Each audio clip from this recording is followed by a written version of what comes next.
الله وبركاته. إن الحمد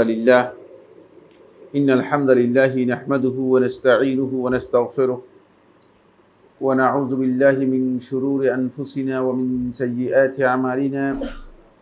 من يهده الله فلا مضل له ومن يضلل فلا هادي له وأشهد أن لا إله إلا الله وحده لا شريك له وأشهد أن محمدًا عبده ورسوله الذي أرسله الله بالحق بشيرًا ونذيرًا وداعيًا إلى الله بإذنه وسراجًا منيرًا. أما بعد فإن خير الحديث كتاب الله وخير الهدي هدي محمد صلى الله عليه وسلم وشر الأمور محدثاتها وكل محدثة بدعة وكل بدعة ضلالة وكل ضلالة في النار. قال الله سبحانه وتعالى في كلامه المجيد: أعوذ بالله من الشيطان الرجيم. إن الذين قالوا ربنا الله ثم استقاموا تتنزل عليهم الملائكة ألا تخافوا ولا تحزنوا وأبشروا بالجنة التي كنتم توعدون. عن أبي عمرو سفيان بن عبد الله الثقفي رضي الله تعالى عنه أنه قال: قلت يا رسول الله قل لي في الإسلام قولا لا أسأل عنه أحدا غيرك. قال: قل آمنت بالله ثم استقم. أخرجه الإمام مسلم في صحيحه. সম্মানিত উপস্থিতি, ইয়াউমুল জুমআর অত্যন্ত গুরুত্বপূর্ণ একটি সময় আমরা সালাফদের মানহাজের উপর আজকের বিষয়টি নিয়ে আপনাদের সামনে উপস্থিত হয়েছি। শুরুতে আল্লাহ রাব্বুল আলামিনের অসংখ্য শুকরিয়া যে আল্লাহ সুবহানাহু ওয়া তাআলা মেহেরবানি করে আমাদেরকে এই গুরুত্বপূর্ণ সময়ে দ্বীনি মজলিসে বসার তৌফিক দিয়েছেন। এজন্য আল্লাহ তাআলা শুকরিয়া আদায় করি, আলহামদুলিল্লাহ। গত আলোচনায় আমরা সালাফদের মানহাজের অপরিহার্যতা, এর কতটুকু অব্লিগেশন আছে এই বিষয় নিয়ে আমরা কথা বলেছি এবং এটা স্পষ্টভাবে আমরা আপনাদের সামনে তুলে ধরার চেষ্টা করেছি যে সালাফদের মানহাজ মূলত এই উম্মতের যারা ইসমত লাভ করতে চায়, ইসমত বলতে নিরাপত্তা লাভ করতে চায়, যারা ত্রুটি বিচ্যুতি বিভ্রান্তি থেকে নিজেদেরকে হেফাজত করতে চায়, তাদের জন্য একেবারেই অপরিহার্য বিষয়। অন্যথায় আপনি বেদাত থেকে, বিভ্রান্তি থেকে, ভ্রষ্টতা থেকে, এমন অবাধ্যতা থেকে, আল্লাহ তাআলার নাফরমানি থেকে নিজেকে বাঁচাতে পারবেন না। আজকের আলোচনায় আমরা গত আলোচনায় কিছু অংশ শেয়ার করেছিলাম, সেটি হচ্ছে সালাফদের মানহাজের বিশেষত্ব এবং কিছু বৈশিষ্ট্য আমরা আলোচনা করব, যেগুলো আমাদের খুবই জানা প্রয়োজন, যার ভিত্তিতে আপনি বুঝতে পারবেন আসলে তিনি সালাফদের মানহাজের উপর আছেন কি নাই। শুধুমাত্র টুপি দিয়ে অথবা জামা দিয়ে অথবা লাল গোত্রা অথবা সাদা গোত্রা দিয়ে সালাফদের মানহাজ বিবেচনা করার কোনো সুযোগ নেই, কারণ কাপড়ের মাধ্যমেই মানুষের বাস্তব হাকিকত বোঝা যায় না, পোশাকের মাধ্যমে বাস্তব অবস্থা বোঝা যায় না, ডিগ্রি দিয়েও আপনি এটাকে বিবেচনা করতে পারবেন না। কারণ আমাদের মদিনা ইউনিভার্সিটি থেকে ডিগ্রি নিয়ে এসেছে, পিএইচডি করে আসছে, এরকম বেদাতি আমার আমি চিনি, আপনারাও যদি না ছিলেন, তিনি বেদাত করেন, বুঝতে পারছেন। সুতরাং সালফে সালেহিনের মানহাজের উপর কারা আছে, এটি আপনি যদি ভালো করে বুঝতে চান, এই সম্পর্কে যদি আপনি জ্ঞান নিতে চান, তাহলে আপনি এই বৈশিষ্ট্যগুলো তার মধ্যে পাওয়া যায় কিনা, এই ধরনের বৈশিষ্ট্য আছে কিনা, এই বিষয়গুলো আপনাকে বিচার করতে হবে। গত আলোচনা আমরা 1 নম্বর পয়েন্টে আলোচনা করেছিলাম। প্রথম পয়েন্ট সেটি হলো সালাফদের মানহাজের ক্ষেত্রে তারা আকীদা, আমল এবং মৌলিক ঈমানের বিষয়ে অবিচল থাকবে, স্থির থাকবে, বিভিন্ন রূপ বা বহু রূপ গ্রহণ করবে না, পরিবর্তন হবে না। এক জায়গায় গিয়ে এক ধরনের মাসআলা, আরেক জায়গায় গিয়ে আরেক ধরনের মাসআলা, এরকম যদি কেউ দিয়ে থাকেন তাহলে বুঝতে হবে তিনি আসলে সালাফদের মানহাজের উপর নেই। এখানে গিয়ে এক ধরনের আমল করতেছেন, এখানে গিয়ে আরেক ধরনের আমল করতেছেন, তিনি সালাফদের মানহাজের উপর নেই। তিনি ব্যক্তিগতভাবে নিজের মানহাজের উপর আছেন, কোনো সন্দেহ নেই, কিন্তু সালাফদের মানহাজের উপর নেই। ফলে সালফে সালেহিনের মানহাজের উপর যদি কেউ থাকেন তাহলে তার মধ্যে বিভিন্ন রূপ আপনি পাবেন না, একাধিক রূপ তার মধ্যে পাবেন না। তিনি সময়ে সময়ে রূপ পরিবর্তন করবেন এমনটি ঘটবে না। তার ফতোয়ার পরিবর্তন হবে সময় সময়, এমনটি হওয়ার কথা না। হ্যাঁ, যদি কোনো ব্যক্তি ইলম না থাকার কারণে একটা ভুল মাসআলা আগে দেন, পরে যদি মাসআলা পরিবর্তন করেন তাহলে সেটা হতে পারে। হয়তো আগে জানা ছিল না, একটা ভুল মাসআলা দিয়ে দিয়েছেন, পরবর্তীতে তার কাছে মনে হয়েছে যে এই মাসআলার মধ্যে শুদ্ধ বক্তব্য হচ্ছে এটি, যদি ফিরে আসেন সেটা ভিন্ন কথা। কিন্তু মৌলিক বিষয়ে তিনি এক জায়গায় এক ধরনের মাসআলা দিবেন, এক জায়গায় এক ধরনের ফতোয়া দিবেন, এটা সালফে সালেহিনের মানহাজের মধ্যে আসবে না। কারণ এখানে ইস্তিকামত শর্ত, সাবাত শর্ত। এই জন্য রাসূলুল্লাহ সাল্লাল্লাহু আলাইহি ওয়াসাল্লাম আমাদেরকে শিক্ষা দিতেন যে দোয়া, সেটা হচ্ছে ইয়া মুকাল্লিবাল কুলুব সাব্বিত কলবি আলা দীনিক। হে অন্তরগুলো পরিবর্তনকারী আল্লাহ, আপনি আপনার দ্বীনের উপর আমাকে অবিচল রাখুন, অবিচলতা দিন। এটা রাসূলুল্লাহ সাল্লাল্লাহু আলাইহি ওয়াসাল্লাম এই দোয়া শিক্ষা দিতেন। ফলে আল্লাহ রাসূল সাল্লাল্লাহু আলাইহি ওয়াসাল্লামের কাছে এক সাহাবী আসলেন, আবু আমর সুফিয়ান ইবনে আব্দুল্লাহ সাকাফি রাদিয়াল্লাহু তাআলা আনহু। এই হাদিসটি সহিহ মুসলিমের মধ্যে এসেছে। এসে বললেন, ইয়া রাসূলুল্লাহ, বলতো ইয়া রাসূলুল্লাহ, আমি বললাম হে আল্লাহ রাসূল সাল্লাল্লাহু আলাইহি ওয়াসাল্লাম, কুল্লি ফিল ইসলামি কওলান, ইসলামে আমাকে এমন একটি কথা বলে দিন, লা আসআলু আনহু গায়রাকা বা'দাক, আপনার পরে আর কাউকে বিষয় সম্পর্কে আর কোনো প্রশ্ন করব না, একটাই প্রশ্ন। তখন রাসূলুল্লাহ সাল্লাল্লাহু আলাইহি ওয়াসাল্লাম স্পষ্ট করে বলে দিয়েছেন, কুল আমানতু বিল্লাহ, তুমি আমানতু বিল্লাহ, আল্লাহর প্রতি ঈমানের এই স্বীকৃতি দাও, সুম্মা ইসতাকিম, এরপর এর উপর অবিচল থাকো, নড়বড় করো না, ডান দিকে বাম দিকে যাবে না। ঈমানদার ব্যক্তিগণের এটাই সবচেয়ে বড় বৈশিষ্ট্য। ঠিক সালফে সালেহিনগণ তাদের প্রত্যেকটি অবস্থানের ক্ষেত্রে তারা একেবারেই অবিচল, তাদের বক্তব্য খুবই সুদৃঢ় ছিল। তারা নতুন নতুন বক্তব্য, নতুন নতুন অবস্থান কখনো গ্রহণ করতেন না। এই কারণেই সাহাবায়ে কেরাম এবং সাহাবায়ে কেরামদের পরবর্তী তাবেঈন, তবে তাবেঈন যারা ছিলেন, তারা মানহাজের দিক থেকে সব সময় একটি মানহাজের অনুসরণ করেছেন। বিভিন্ন চিন্তাধারা, বিভিন্ন বক্তব্য তাদের কাছ থেকে পাওয়া যায়নি। কারণ হচ্ছে মৌলিক বিষয়ে তাদের বিভিন্নতা ছিল না। মৌলিক বিষয়ে ইখতিলাফও পাবেন না আপনি।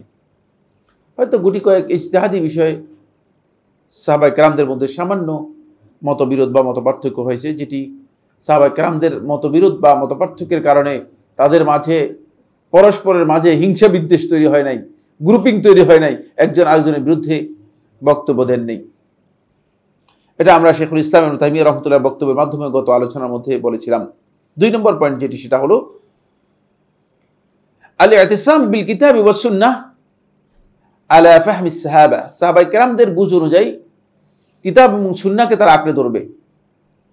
কিতাব এবং সুন্নাহকে আঁকড়ে ধরা এটা সালাফদের অন্যতম মানহাজ। ফলে আপনি যদি দেখেন যে তারা আকলের উপর নির্ভর করে, শুধুমাত্র ধারণার উপর নির্ভর করে, অথবা নিজেদের গবেষণার উপর নির্ভর করে, রায়ের উপর নির্ভর করে যে তারা শরীয়তের যেই বিধিবিধান রয়েছে সেই বিধিবিধানগুলো যদি তারা পেশ করে থাকেন, তাহলে বুঝতে হবে যে এরা সালাফদের মানহাজের উপর নেই। তারা প্রথমে তালাশ করবে কিতাব এবং সুন্নাহর মধ্যে কি আছে।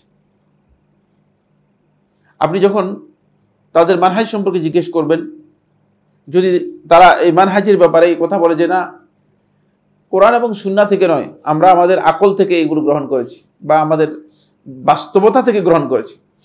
ইদানিং একদল বের হয়েছে, তাদের বক্তব্য হচ্ছে বাস্তবতা থেকে এটা গ্রহণ করেছি। বাস্তবতার বিষয়টি রাসূল সাল্লাল্লাহু আলাইহি ওয়াসাল্লামের সময় ছিল, কিন্তু রাসূলুল্লাহ সাল্লাল্লাহু আলাইহি ওয়াসাল্লাম কোরআন হাদিসের উপর বাস্তবতাকে অগ্রাধিকার দেননি। সাহাবায়ে কেরামগণ বাস্তবতাকে কোরআন হাদিসের উপর অগ্রাধিকার দেননি। বাস্তবতার বিষয় তখনও ছিল, বর্তমানেও আছে, কিন্তু মানহাজের দিক থেকে, আকীদার দিক থেকে অবশ্যই আপনাকে খেয়াল রাখতে হবে যে আপনি কোরআন এবং সুন্নাহকে যত বেশি আঁকড়ে ধরবেন তত বেশি আপনি হেদায়েত লাভ করতে পারবেন, হেদায়েতের রাস্তা পাবেন। এখানে তিনটি বিষয় আলোচনা হবে। এক নম্বর হচ্ছে শুধুমাত্র কোরআনকে আঁকড়ে ধরলে আপনি হেদায়েতগ্রস্ত হবেন, যেমনি কোরআনী ফিরকা বর্তমানে করছে। আবার শুধুমাত্র যদি কেউ মনে করে যে আমি সুন্নাহের অনুসারী হব, কোরআন আমার প্রয়োজন নেই, বা কোরআনকে গুরুত্ব দেবেন না, কোরআনের সাথে আপনার কোনো সম্পর্ক নেই, শুধুমাত্র হাদিস। এক দলের ধারণা হচ্ছে যে আহলে হাদিস মানে শুধু হাদিস মানে, এটা কিন্তু আহলে হাদিসদের বক্তব্য নয়। বুঝতে পেরেছে কি? মানুষ যখন শুনে যে আহলে হাদিস, তখন তাদের এক দলের বক্তব্য আহলে হাদিস ও তারা মানে কোরআন মানে না। আসলে কিন্তু ব্যাপারটা এমন নয়।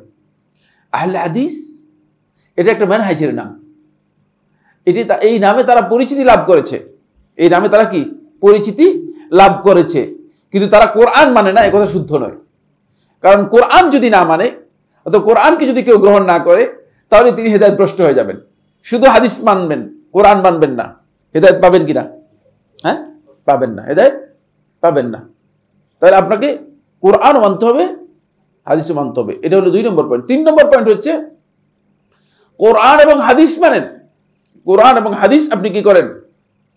কোরআন এবং হাদিসকে আপনি মানেন এবং কোরআন এবং হাদিসকে আপনি গ্রহণ করেন, কিন্তু কোরআন হাদিসের বুঝলেন না, এটা আপনার ব্যক্তিগত বুঝের মতো। আপনি যেটা বুঝেছেন সেটা, আপনি যেটা বুঝেছেন, ফাসাব্বিহ বিহামদি রাব্বিকা ক্বাবলা তুলুইশ শামসি ওয়া ক্বাবলাল গুরুব। কোরআনে আল্লাহ তাআলা বলেছেন যে আপনি আপনার রবের জন্য তাসবিহ করুন সূর্য উদিত হওয়ার আগে, আর কি সূর্য অস্ত যাওয়ার আগে। এখন এখান থেকে গতকাল না পরশু একজন আমাকে বলতেছে যে মানে সূর্য উদিত হওয়ার আগে, অর্থাৎ ফজরের সালাতের পরে 1 ঘন্টা আধা ঘন্টা মানে বিশেষভাবে চিন্তা করতে হবে কোরআন নিয়ে, বিশেষভাবে কোরআন নিয়ে চিন্তা করতে হবে। মানে হয়তো চোখ বন্ধ করে অথবা চোখ খুলে, আমি জানি না কিভাবে করে, বিশেষ পদ্ধতি কি সেটাও আমার জানা নেই। আবার সূর্য অস্ত যাওয়ার আগে, অর্থাৎ আসরের পর থেকে আরম্ভ করে সূর্য অস্ত যাওয়া পর্যন্ত বিশেষভাবে কোরআন নিয়ে চিন্তা, গভীর চিন্তা করতে হবে। এটা এই আয়াত থেকে বুঝেছেন। আমি বললাম যে না, এই আয়াতের গলতথ্য করেছেন। সালফে সালিহিনগণ এই আয়াত স্পষ্ট করে দিয়েছেন।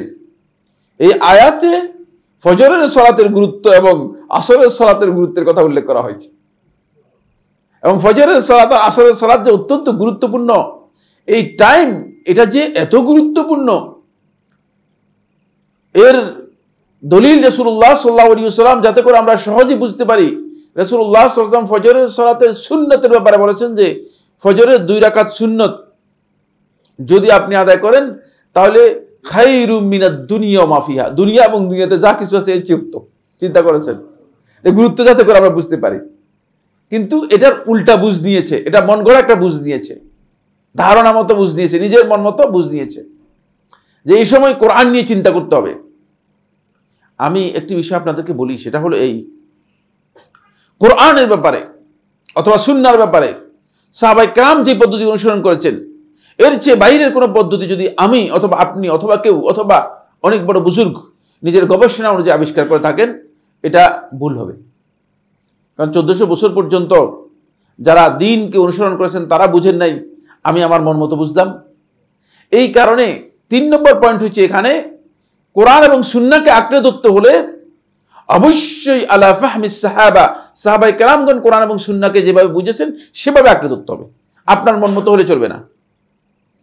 আরেকবার এক ভাই আমাকে 12 নম্বর সেক্টর না হ্যাঁ 12 নম্বর সেক্টরে এক জায়গায় নিয়ে গিয়েছে।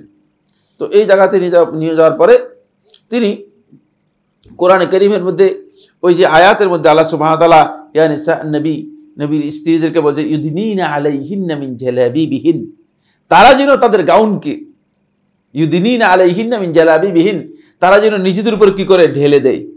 বুঝতে পেরেছেন? তো এই অর্থ করতেছে যে ইউদিনিনা আলাইহিন্না মিন জালাবিবিহিন, তারা যেন তাদের গাউনকে তারা কি করে খুলে দেয়। এবং এই অর্থ করে মানে তিনি বলতেছেন যে আল্লাহ তো বলতেছে যে মানে যাতে করে মহিলাদের মুখ খোলা রাখে, মহিলাদেরকে চিনা যায় এবং তাদেরকে টিচ করা না হয়। এটা তো কোরআনের মধ্যে আল্লাহ তাআলা বলছেন মুখ খোলা রাখলে চিনা যাবে, চিনলে আর টিচ করবেন না। যুক্তি দেখছেন? বলে আপনি যদি না চিনেন তাহলে আপনি টিচ করার সম্ভাবনা আছে, আর আপনি যদি চিনতে পারেন তাহলে আপনি টিচ করবেন না।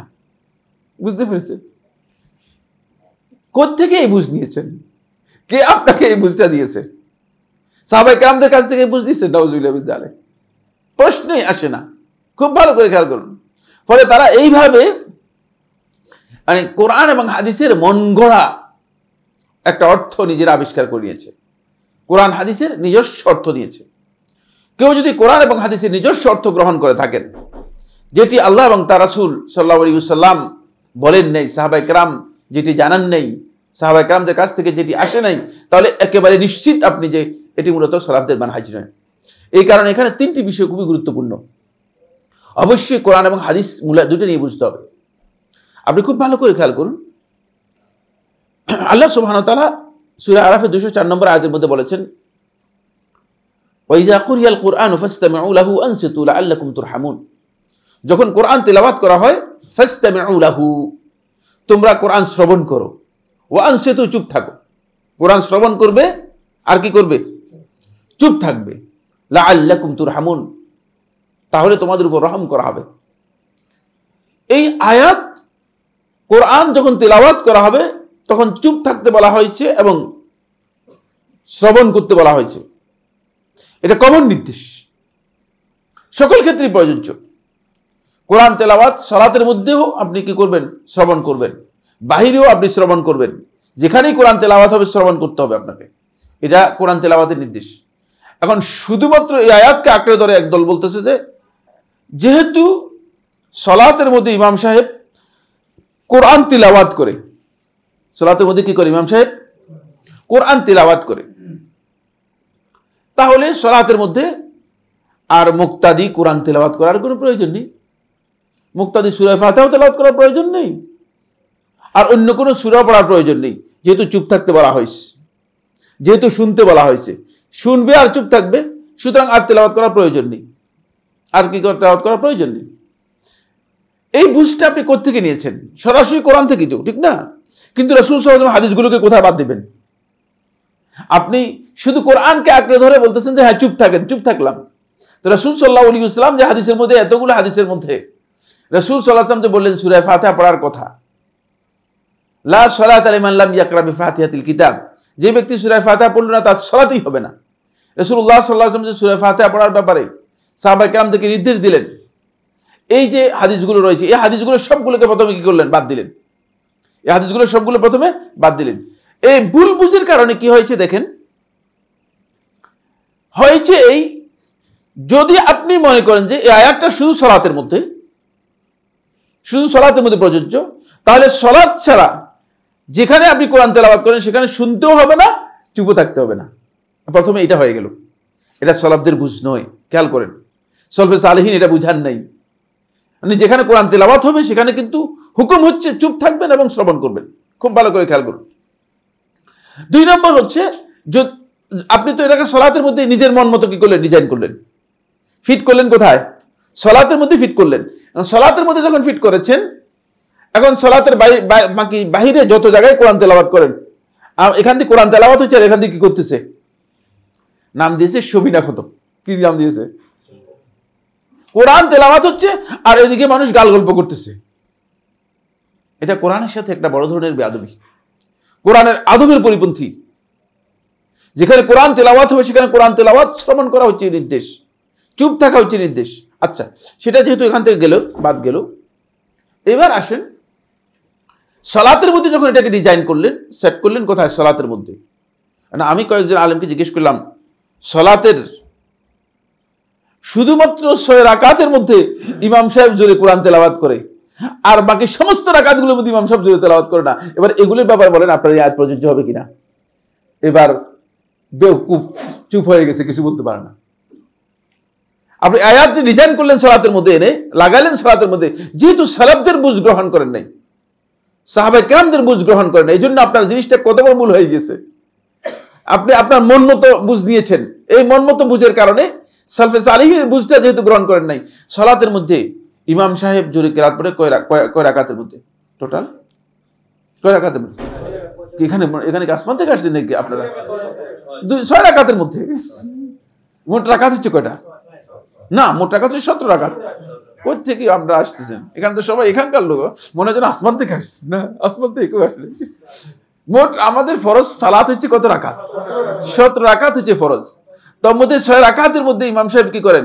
জোরে কোরআন তেলাওয়াত করে থাকেন, আর বাকি 11 রাকাতের মধ্যে ইমাম সাহেব জোরে তেলাওয়াত করেন না। তাহলে এই আয়াত কি 11 রাকাতের মধ্যে প্রযোজ্য হবে কিনা? কোনো উত্তর নেই, উত্তর দিতে পারবে না, ভুল করছে তো। যেহেতু সাহাবায়ে কেরামদের কাছ থেকে বুঝ দেয় নাই, নিজের মন গড়া বুঝ দিয়েছে। নিজের মন গড়া বুঝ দিলে এই ধরনের ভুল হবে। আসেন, যেই 6 রাকাতের মধ্যে ইমাম সাহেব কোরআন তেলাওয়াত করতেছে, সেই 6 রাকাতের মধ্যে আপনি তো চুপ আছেন, আপনি শুনতেছেনও, কিন্তু আপনি যদি কোরআন কারীম মনে মনে তেলাওয়াত করেন, তাহলে চুপ থাকতে অসুবিধা কোথায়? যেহেতু আপনি তো এখানে কোরআন তেলাওয়াত আওয়াজ করতেছেন না, এটাও এটার জন্য বাধা নয়। বরং রাসূলুল্লাহ সাল্লাল্লাহু আলাইহি ওয়াসাল্লাম এর সুন্নাহ হচ্ছে যেটা, সেটা হলো এই, রাসূলুল্লাহ সাল্লাল্লাহু আলাইহি ওয়াসাল্লাম স্পষ্ট করে সহিহ হাদিসের মধ্যে বলে দিয়েছেন যে ইল্লা তাফআলু ইল্লা বিফাতিহাতিল কিতাব, সূরা ফাতিহা ছাড়া আর কোনটা পড়বে না। রাসূল সাল্লাল্লাহু আলাইহি ওয়াসাল্লাম নির্দিষ্ট করে দিয়েছেন। যেহেতু এটা ইসলামের মধ্যে কোরআন এবং হাদিস দুটাকে মিলিয়ে কি করতে হয়? বুঝতে হয়। সাহাবায়ে কেরামগণ কোরআন এবং হাদিস দুটাকে নিয়ে বুঝেছেন। ফলে সাহাবায়ে কেরামগণ বলেছেন যে ইমামের পেছনে যখন মুক্তাদি আসবে, তখন মুক্তাদি কেরাত পড়বে না, মুক্তাদি সূরা ফাতিহা পড়বে ইমামের পেছনে। মুক্তাদি ইমামের পেছনে সূরা ফাতিহা পড়বে। কেন পড়বে? যেহেতু রাসূলুল্লাহ সাল্লাল্লাহু আলাইহি ওয়াসাল্লাম সালাতের জন্য রুকন হিসেবে নির্দিষ্ট করে দিয়েছেন সূরা ফাতিহাকে। সূরা ফাতিহা ছাড়া সালাত হবে না বলে দিয়েছেন। সুতরাং এই কারণেই সূরা ফাতিহা পড়তে হবে। এখন সাহাবায়ে কেরামদের বুঝ যদি আপনি গ্রহণ না করি, আমি কোরআন এবং হাদিসকে বিচ্ছিন্নভাবে বোঝার চেষ্টা করি, তাহলে এই ধরনের প্রচুর ভুল হয়ে যাবে। এই ধরনের প্রচুর কি হয়ে যাবে? ভুল হয়ে যাবে। এটা যারাই করবে না কেন তাদের এই ভুল হবে। এই কারণেই সালাফদের মানহাজ যেখানে অত্যন্ত গুরুত্বপূর্ণ। সালফে সালেহিনগণ যখন কোরআন এবং হাদিস দুইটাকে গ্রহণ করতেন, এই কোরআন এবং হাদিসের বক্তব্যের মধ্যে সাহাবায়ে কেরামগণ কি বলেছেন সেটাকে অগ্রাধিকার দিতেন সবচেয়ে বেশি। ফলে নতুন কোনো আবিষ্কারের প্রয়োজন হয় না, নতুন ডিজাইন করার প্রয়োজন হবে না। আপনি এখন নতুন করে সকালবেলায় ধ্যান করবেন না বিকালবেলা ধ্যান করবেন, এগুলোর কোনো দরকার নেই। কোরআন যেভাবে বলেছে সেভাবে আপনি কি করতে পারবেন? আমল করতে পারবেন। সাহাবায়ে কেরামদের এই যে বুঝ, এটা এই জন্য অপরিহার্য, যেহেতু রাসূলুল্লাহ সাল্লাল্লাহু আলাইহি ওয়াসাল্লাম কোরআনের ব্যাখ্যা দিয়ে গেছেন। লিইউবাইয়িনা লাহুম মা নুযিলা ইলাইহিম, আল্লাহ তাআলা কোরআনের মধ্যে বলেছেন রাসূলকে আল্লাহ তাআলা এই জন্য প্রেরণ করেছেন যাতে করে লিইউবাইয়িনা লাহুম, রাসূল তাদের সামনে স্পষ্ট করে বর্ণনা করতে পারেন মা নুযিলা ইলাইহিম, তাদের কাছে যা নাজিল হয়েছে। রাসূল সাল্লাল্লাহু আলাইহি ওয়াসাল্লাম এগুলোর বয়ান দিয়েছেন। রাসূলুল্লাহ সাল্লাল্লাহু আলাইহি ওয়াসাল্লাম আর রহমান আল্লামাল কোরআন, তারপরে কি খালাকাল ইনসান আল্লামাহুল বায়ান, বায়ানটা সেট করেছেন জুমার আগে না, বায়ানটা মানে রাসূল সাল্লাল্লাহু আলাইহি ওয়াসাল্লাম কোরআনে যে বর্ণনা দিয়েছে এটা হচ্ছে বায়ান। বুঝতে পেরেছেন? এটা আল্লাহ তাআলা রাসূলকে এই বায়ান শিক্ষা দিয়েছেন। ফলে রাসূল সাল্লাল্লাহু আলাইহি ওয়াসাল্লাম কোরআনকে কি করেছেন? স্পষ্ট করে বর্ণনা করেছেন। রাসূলুল্লাহ সাল্লাল্লাহু আলাইহি ওয়াসাল্লাম সুন্নাহর মাধ্যমে আমাদের কাছে কোরআনটা স্পষ্ট হয়েছে। এই কারণে অবশ্যই আমাদেরকে এই মানহাজ অনুসরণ করতে হবে এবং কোরআন এবং হাদিসকে সালফে সালেহিন সাহাবায়ে কেরামদের বুঝ অনুযায়ী গ্রহণ করতে হবে। তাহলে সালফে সালেহিনের বুঝ অনুযায়ী যদি আপনি গ্রহণ করে থাকেন, আপনি এখানে দেখতে পাবেন যেটা, সেটা হলো এই যে এখানে আপনি আকলকে অগ্রাধিকার দিবেন না, বিবেচনাকে অগ্রাধিকার দিবেন না, বিবেককে অগ্রাধিকার দিবেন না। 1 নম্বর পয়েন্ট। অনেকে দেখা যায় যে মানে কোরআন বুঝছেন কিন্তু কোরআন নিজের বিবেক দিয়ে বুঝাচ্ছেন। ইদানিং প্রচুর কোরআনের ব্যাখ্যা এবং কোরআন নিয়ে অনেকে কথা বলে থাকেন, কিন্তু নিজের মন গড়া কোরআনের বুঝটা নিজের বুঝ হিসেবে চালিয়ে যাচ্ছেন। মানে নিজের বুঝ যেটা সেটাকে কোরআনের বুঝ বা কোরআনের বক্তব্য হিসেবে চালিয়ে যাচ্ছেন। কোরআনের এই খামখেয়ালি মানে কোরআনের মধ্যে নিজের ইচ্ছাকৃত বক্তব্য ঢুকে দেয়া, এটি মানে আকল দিয়ে এটা জায়েজ নেই।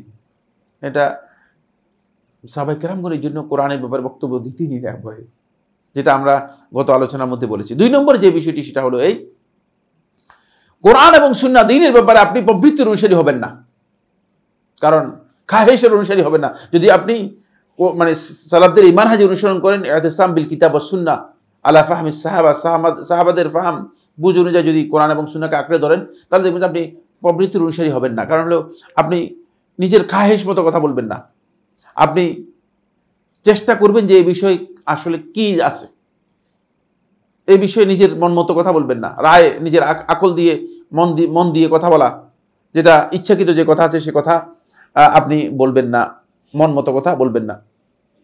3 নম্বর যে কাজ থেকে আপনি নিজেকে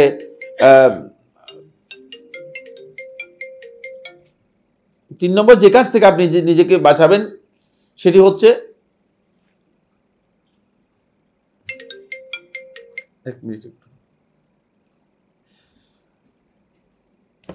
যে কাজ থেকে আপনি নিজেকে বাঁচাবেন সেটা হলো আল মুনাজাআতু ফিল কুরআনি ওয়াস সুন্নাহ, কোরআন এবং সুন্নাহর ফাহমের ব্যাপারে ঝগড়া থেকে বেঁচে যাবেন। এখন বিবাদ কোথায়? আমি বলতেছি যে এটা বুঝিয়েছে, আরেকজন বলতেছে এটা বুঝিয়েছে, বিবাদ লেগে গিয়েছে, মন মতো বিবাদ লেগে যাচ্ছে। কারণ তিনি তার মন মতো ব্যাখ্যা দিচ্ছেন, আমি আমার মন মতো ব্যাখ্যা দিচ্ছি। যদি প্রত্যেকেই কোরআন এবং সুন্নাহর বুঝের ব্যাপারে সাহাবায়ে কেরামদের মানহাজে চলে যেতেন, সালাফদের মানহাজে চলে যেতেন, তাহলে এখানে ঝগড়া থেকে বেঁচে যেতেন, এই বিবাদ থাকতো না। কারণ এখানে সাহাবায়ে কেরাম কি বুঝেছেন সেটা যদি আমি গ্রহণ করি, তাহলে আর এখানে ব্যাখ্যার কোনো প্রয়োজন নেই। লা তাকরাবুস সালাহ ওয়া আনতুম সুকারা, আমরা গত আলোচনার মধ্যে বলেছিলাম যে তাদের বক্তব্য হচ্ছে লা তাকরাবুস সালাহ ওয়া আনতুম সুকারা, তোমরা নামাজের কাছে যেও না যদি তোমরা কি হও, মাতাল হও। এটা হচ্ছে মদ খেয়ে মাতাল হয়ে গেলে তাদেরকে বলা হচ্ছিল যে তোমরা, এটা হচ্ছে মদের হুকুম আলোচনা যখন করতেছিল তখন, বুঝতে পেরেছে কিনা, তখন মদের হুকুম যখন আলোচনা করতে গিয়েছে তখন বলেছে যে মদ খেয়ে যারা মাতাল হবে তারা নামাজের কাছেও আসতে পারবে না। মদটাকে আস্তে আস্তে ক্লোজ করতেছে আল্লাহ তাআলা। আপনারা জানেন তো 4 ধাপে আল্লাহ সুবহানাহু ওয়া তাআলা মদটাকে হারাম করেছেন, কারণ মদ তাদের মজ্জাগতভাবে এমন অভ্যাসে পরিণত হয়ে গিয়েছিল যে এখান থেকে সরে আনাটা কঠিন বিষয় ছিল। ফলে আল্লাহ সুবহানাহু ওয়া তাআলা আস্তে আস্তে করে কি করতেছেন, ক্লোজ করতেছেন। তো নামাজের সময় ক্লোজ করলেন কিভাবে, বলে যে যখন মাতাল হয়ে যাবে মদ খেয়ে আর নামাজে আসতে পারবে না, নামাজেরটা ক্লোজ করতেছেন। এটা নামাজের সময়টাকে তাদের মদ থেকে ক্লোজ করতেছিলেন। এই জন্য মূলত এই আয়াত নাজিল হয়েছে। এখন এই আয়াত দিয়ে 2 দল বের হয়েছে। একদল মদুদি বের হয়েছে, তাদের বক্তব্য হচ্ছে এই যে অসুবিধা নেই, নামাজ যদি আমরা মদ খাই তাহলে আমাদের উপর নামাজই নেই, আল্লাহ তাআলা নিষেধ করে দিয়েছে। মানে নামাজ যারা মদ খাবে তাদের জন্য নামাজ নেই, এই আয়াত থেকে এটা বুঝতেছে, যেটা এই আয়াত থেকে সাহাবায়ে কেরামও বুঝেন না, কেউ বুঝেন নাই। আরেক দল লোক আছে, তারা বলতেছে যে লা তাকরাবুস সালাহ ওয়া আনতুম সুকারা, তোমরা, এই মোবাইলটা একটু দেখতে হবে, দেখো তো এর সাউন্ডটা করে যায় কিনা, সাউন্ডটা কিভাবে বন্ধ করে দেখো তো। লা তাকরাবুস সালাহ ওয়া আনতুম সুকারা, যে তোমরা নামাজের কাছে এসো না যখন তোমরা কি সুকারা, বলছে যে আমরা হচ্ছি মূলত আল্লাহর পাগল, আর পাগল হয়ে গেলে নামাজের কাছেও যেতে আল্লাহ নিষেধ করছে। আমরা তো পাগল হয়ে গিয়েছি, আমরা তো আল্লাহর জন্য পাগল, তো আমাদের নামাজ নেই। 2 দল বের হয়েছে, দেখছেন? কোরআনের বুঝ, কিন্তু এগুলো কোরআন দিয়ে বুঝ দিচ্ছে, কোরআন দিয়ে পথভ্রষ্ট হচ্ছে তারা। কোরআন থেকে এই বুঝ দিয়ে তারা একদল বলতেছে যে আমরা মদ খাই, আমাদের জন্য নামাজ নেই। মদ গাঞ্জা যারা দেখাচ্ছে বুঝলেন, তাদেরকে জিজ্ঞেস করেন, বলেন না আমাদের তো নামাজ নেই। তখন তারা এই আয়াত দলিল নিয়ে আসে, বলছে নামাজ নেই কেন? বলছে আল্লাহ নিষেধ করছে, বলছে এতে নামাজ লাগবে না, নামাজে আসতে নিষেধ করছে আল্লাহ। কারণ আমরা মদ খাই, গাঞ্জা খাই, সবসময় আমরা এগুলো করি, শুধু আমাদের নামাজ নেই। আবার আরেক দল বের হচ্ছে, বলছে যে না, এরা হলো আমরা আল্লাহর জন্য পাগল হয়ে গেছি, আমরা তো পাগল, আল্লাহর পাগল, রাসূলের পাগল। আলেমদের ইজতিহাদের কারণে ইখতিলাফ থাকতে পারে। একটি মাসআলায় আমি একটা ফতোয়া দিলাম, হতে পারে যে এই মাসআলা আরেকজন আলেম আরেকটা ভিন্ন ফতোয়া দিতে পারেন। আমার কাছে অনেকে প্রশ্ন করেন, অমুক হুজুরকে জিজ্ঞেস করেছি, অমুক শেখকে জিজ্ঞেস করেছি, অমুক মুফতিকে জিজ্ঞেস করেছি, কারণ আমার বলতেছে আপনাকে জিজ্ঞেস করতেছে। আমি বললাম যে আমার আর জিজ্ঞেস করার কোনো প্রয়োজন নেই। কি জন্য জিজ্ঞেস করতেছেন আপনি? আপনি কি পাগল নাকি? 3-4 জনকে জিজ্ঞেস করছেন কেন, আর আমাকে কেন জিজ্ঞেস করতেছেন? এই ক্রস করতে আপনাকে বলছে কে? এটা একটা ভ্রষ্টতার কারণ। কারণ ইখতিলাফি মাসআলার মধ্যে আলেমদের বিভিন্ন ধরনের বক্তব্য হতে পারে, এবং শেষ পর্যন্ত আপনি হিদায়াতগ্রস্ত হয়ে যাবেন। 3 জনের কাছে যখন 3 রকম কথা শুনবেন, তখন আপনি বলবেন যে না, কোনটার দরকার নেই, কোনটাই করার দরকার নেই। আপনি তখন আরো পথভ্রষ্ট হয়ে যাবেন। আপনি একজন নির্ভরযোগ্য আলেমকে জিজ্ঞেস করে তার কাছ থেকে জ্ঞান নিয়ে তিনি যেটা বলেছেন সেটার উপর আমল করতে থাকেন। 10 জনকে জিজ্ঞেস করতেছেন কেন? আর এদের প্রতি আপনার কারো আস্থা নেই, কারো প্রতি আপনার আস্থা নেই। যদি আস্থা থাকতো তাহলে জিজ্ঞেস করতেন না। সুতরাং এই ধরনের কাজ সালাফদের মধ্যে আকায়েদ এবং উসুলের ব্যাপারে কোনো ধরনের ইখতিলাফ সালাফদের মধ্যে ছিল না। মৌলিক বিষয়গুলোর মধ্যে কোনো ইখতিলাফ ছিল না। এখন আপনি যতগুলো ফেরকা আছে সবগুলো ফেরকার আকীদাগত বিচ্যুতিগুলো তো তৈরি হয়েছে সালাফদের মানহাজ থেকে বিচ্যুত হওয়ার কারণে। ইখতিলাফটা আসছে আকীদার মধ্যে। এই আকীদার ইখতিলাফটা কেন আসছে? আসছে এই জন্য যেহেতু তারা বিভিন্নভাবে বিভিন্ন জায়গায় বিভিন্ন ধরনের চিন্তাধারায় কথাবার্তা বলেছে, ফলে আকীদার ব্যাপারেও তারা একমতে পৌঁছতে পারে নাই। আকীদার ব্যাপারেও তারা একমতে পৌঁছতে পারে নাই। ফিকহি মাসআলা, আমলি যে মাসআলা আছে সেগুলোর ব্যাপারে একমতে তো প্রশ্নই আসে না। সালাতের মধ্যে হাত বাঁধার ব্যাপারে সর্বমোট 5টি কাউল রয়েছে। কয়টি কাউল? হ্যাঁ, এখন এই যে 5টি কাউল রয়েছে, ইখতিলাফ, বুঝতে পেরেছেন? এটা একটা আমল হাত বাঁধার ব্যাপারে। যে ব্যক্তির হাত নাই সে বেঁচে গেছে, তার আর ইখতিলাফে যাওয়ার কোনো দরকার নেই। হাত কোনো কারণে যদি কাটা গেছে, কোনো কারণে যদি হাত কাটা যায়, তাহলে এই ব্যক্তি বেঁচে গেছে। ছোট্ট একটা আমল, বুঝতে পেরেছেন? এটা 5টি ইখতিলাফ হয়েছে। ইখতিলাফ এমন কোন মাসআলা নেই, এমন কোন মাসআলা নেই যে মাসআলার মধ্যে ইখতিলাফ নেই। আমলি মাসআলার মধ্যে ইখতিলাফ হয়েছে, কিন্তু আকীদাগত মাসআলার মধ্যে যখনই আপনি দেখবেন যে কোনো ব্যক্তি আকীদার মাসআলার ব্যাপারে ইখতিলাফ বলতেছে, তাহলে বুঝতে হবে যে সালাফদের মানহাজের উপর নেই। সোজা কথা। রাসূলুল্লাহ সাল্লাল্লাহু আলাইহি ওয়াসাল্লাম যখন মেরাজ হয়েছে, রাসূলুল্লাহ সাল্লাল্লাহু আলাইহি ওয়াসাল্লাম আল্লাহ রাব্বুল আলামিনকে দেখেন নাই। এটা রাসূলুল্লাহ সাল্লাল্লাহু আলাইহি ওয়াসাল্লাম হাদিসের মধ্যে স্পষ্ট করেছেন, রাআইতু নূরান, আমি নূর দেখেছি কিন্তু আল্লাহ তাআলাকে দেখিনি। যখন রাসূলুল্লাহ সাল্লাল্লাহু আলাইহি ওয়াসাল্লামকে প্রশ্ন করা হলো, হাল রাআইতা রাব্বাক, আপনি কি আপনার রবকে দেখেছেন? বলছেন না, রাআইতু নূরান, আমি নূর দেখেছি। অন্য রাওয়ায়াতের মধ্যে এসেছে রাসূলুল্লাহ সাল্লাল্লাহু আলাইহি ওয়াসাল্লাম বলেছেন যে নূরুন আন্না আরাহু, নূর কিভাবে আমি দেখব? নূর আর নূর কিভাবে দেখব? নূরুন আন্না আরাহু যদি আমি এখানে লিখি দেখি, দেখাই, বুঝলেন না? এটা লিখলে তাহলে লেখাটা পড়লে এরপর উল্টে দিতে পারবেন। সুফি বাতুনি সম্প্রদায় এটা পড়তে গিয়ে উল্টে দিয়েছে, বলছে নূরানিয়ুন আরাহু, নূরানি ভাবে আল্লাহকে দেখেছি। লেখাটা একই, পড়তে ভুল করে দিয়েছে। পড়তে কি করছে? পড়তে নিজেদের মন মতো পড়ে দিয়েছে। ফলে আসলের মধ্যে আকীদার মধ্যে ইখতিলাফ তৈরি করেছে। হ্যাঁ দেখছে, দেখে নাই, এই যে নূরানিয়ুন আরাহু, নূরানি ভাবে আল্লাহ তাআলাকে দেখছে, পুরাটাই দেখছে। নাউযুবিল্লাহি মিন যালিক। পড়তে কি করেছে? নিজেদের মন মতো পড়ে নিয়েছে। এটাকে এভাবে পড়তে পারবেন, ওইভাবে পড়তে পারবেন। যদি যে জবর আর নোক্তা না থাকে তাহলে আপনি মন মতো পড়তে পারবেন। কোরআনে কারীমের এক সময় কি ছিল না? নোক্তা ছিল না। কোরআনে কারীমের মধ্যে কি ছিল না? যে জবর ছিল না। এগুলো হেফাজত করা হয়েছে। এগুলো কি করা হয়েছে? হেফাজত করা হয়েছে।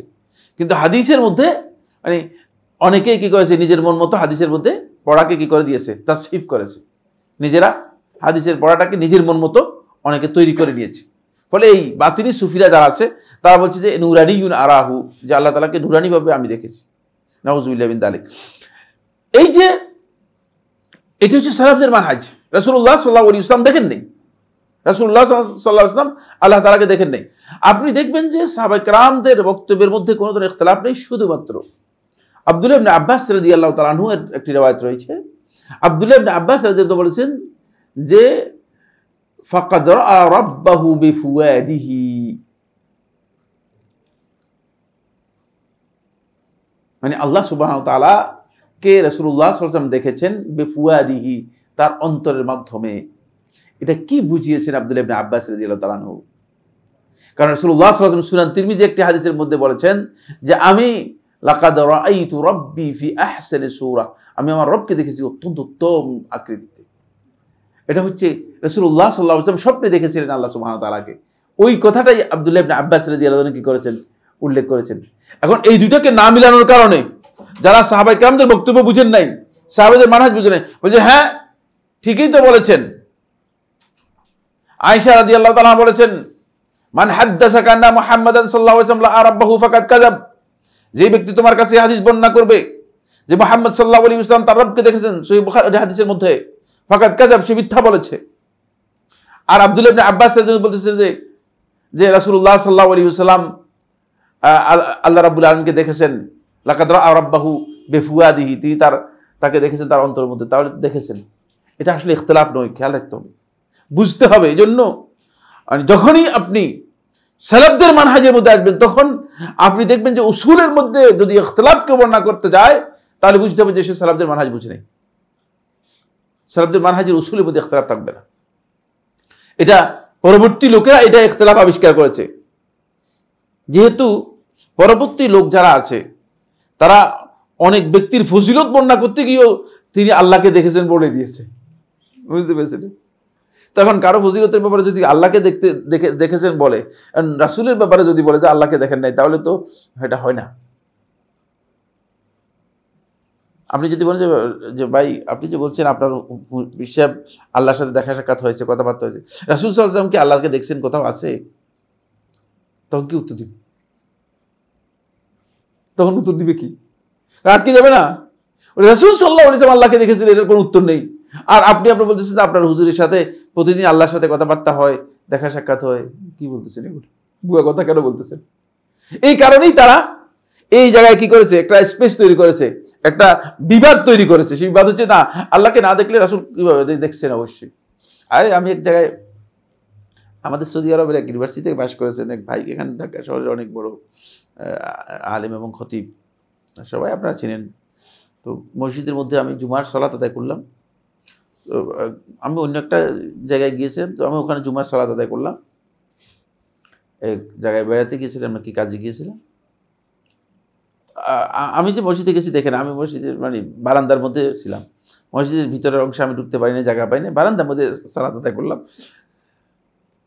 সালাতের মানে খুতবার মধ্যে বললো যে মানে মেরাজ সম্পর্কে খুতবা দিয়ে যে আল্লাহ রাব্বুল আলামিনের সাথে রাসূল সাল্লাল্লাহু আলাইহি ওয়াসাল্লাম একেবারে ক্লোজ ডোর প্রোগ্রাম করেছেন, এমনভাবে বসেছেন যে রাসূল সাল্লাল্লাহু আলাইহি ওয়াসাল্লাম আল্লাহ তাআলার সাথে একেবারেই মানে এটা কি কয় মানে এক্সক্লুসিভ, মানে আল্লাহ তাআলার সাথে রাসূল সাল্লাল্লাহু আলাইহি ওয়াসাল্লাম বসে তারপরে মানে সালাত নিয়ে রাসূল সাল্লাল্লাহু আলাইহি ওয়াসাল্লাম উপহার নিয়ে চলে আসছেন। মানে অনেক লম্বা কথা, অনেক এটাই আলোচনা করছে পুরা জুমার মধ্যে। কিন্তু বেচারা মানে নামাজের পরে বের হয়ে দেখেছেন বারান্দার মধ্যে আমি দাঁড়িয়ে আছি। কি বলবে আমার বলতেছে মানুষদেরকে তো আসলে মানে কোরআন হাদিসের কথা বললে বুঝে না, এই জন্য মানুষদেরকে কিছু উদাহরণ দিয়ে বুঝাই দিতে হয়। আমরা বললে বুঝি, আপনারা বললে বুঝবে না। আমরা তো মানুষদের কোরআন হাদিসের কথা বলি, মানুষ দেখে কোনোদিন পালায় যাচ্ছে তো দেখি না, আমি একথাও বলতেছে না, বুঝি না আপনি এগুলো বলেন না, কিন্তু আপনারাই শুধুমাত্র এগুলো বলে বলে মানুষদেরকে ক্ষতি করতেছেন। মানুষ কোরআন হাদিসের কথা বুঝবে না কি জন্য? আপনি বুঝাই বলেন, যেটা আপনার কাছে মনে হচ্ছে অনেক কঠিন সেটা বুঝাই বলেন, কিন্তু কোরআন হাদিসের কথা বাদ দিয়ে আল্লাহর সাথে এক্সক্লুসিভ বৈঠকের কথা, এগুলো কি আলোচনা করতেছে, এগুলো কি বলতেছে? কি করবেন?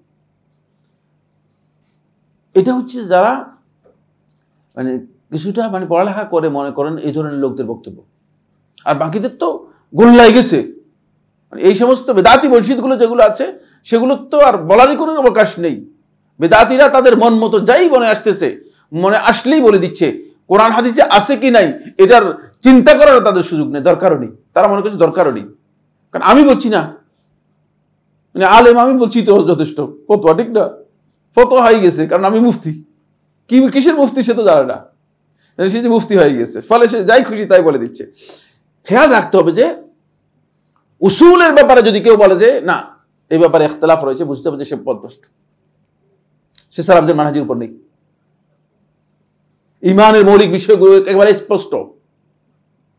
ইমানের মধ্যে যখন সামনে আলোচনার মধ্যে আসবে, ইমানের মধ্যে যখন ইখতিলাফ, একজন এসে বলবে যে না ভাই এটা তো ইমানের মধ্যে আসতে পারে না।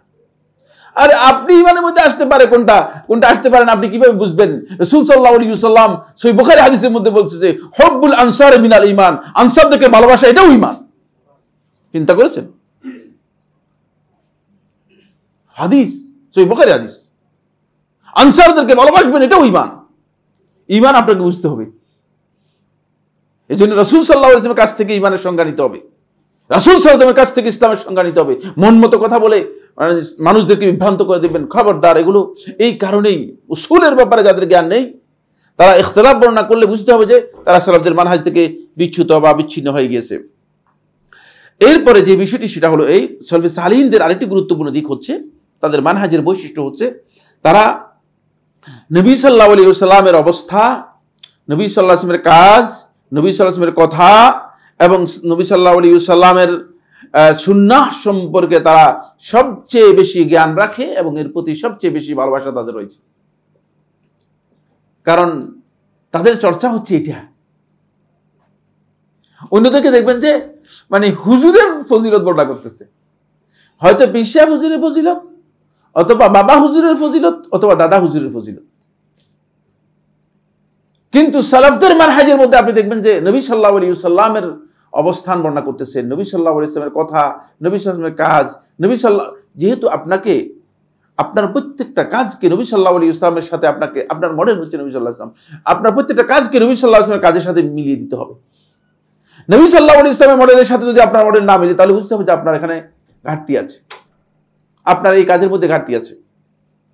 এই জন্য সলফে সালেহিনদের মানহাজ, অন্যতম মানহাজ হচ্ছে তারা নবী সাল্লাল্লাহু আলাইহি ওয়াসাল্লাম এর অবস্থা সম্পর্কে তারা ভালো করে জানেন এবং নবী সাল্লাল্লাহু আলাইহি ওয়াসাল্লামের প্রতি তাদের সবচেয়ে বেশি ভালোবাসা রয়েছে।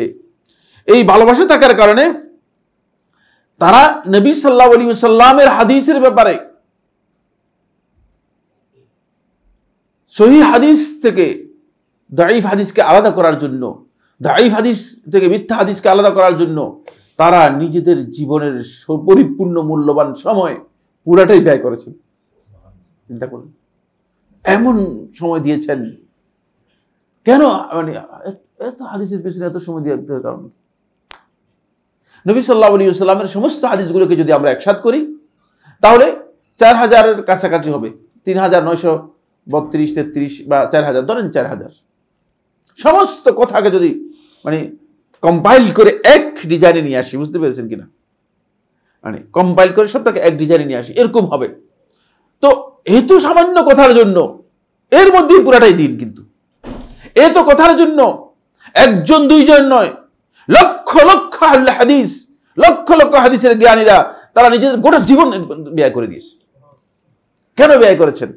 যাতে করে নবী সাল্লাল্লাহু আলাইহি ওয়াসাল্লামের বিশুদ্ধ কথাটা কিয়ামত পর্যন্ত আগত অনাগত উম্মতের কাছে পৌঁছতে পারে, উম্মতের কাছে আসতে পারে। এটা নবী সাল্লাল্লাহু আলাইহি ওয়াসাল্লামের ভালোবাসার দলিল।